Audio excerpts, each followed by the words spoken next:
భూమి లేదు మరి వీళ్ళ పేరు ఎందుకు రాలేదు నిజంగా వెరిఫికేషన్ జరిగితే ఎందుకు రాలేదు మరి ఎందుకు రాలేదు సార్ అదే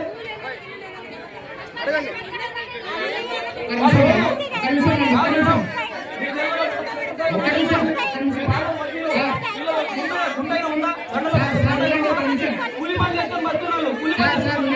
ఎందుకు రాలేదు ఫస్ట్ ప్రియారిటీ ఎందుకు రాలేదు మేడం ఫస్ట్ ప్రియారిటీ ఎందుకు ఇవ్వలేదు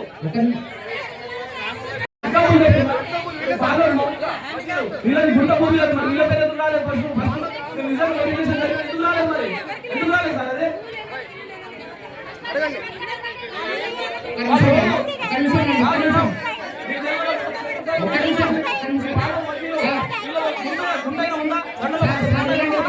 కూలి పని చేస్తాం బతున్నాను కూలి పని ఎందుకు రాలేదు ఫస్ట్ ప్రియారిటీ ఎందుకు రాలేదు మేడం ఫస్ట్ ప్రియారిటీ ఎందుకు ఇవ్వలేదు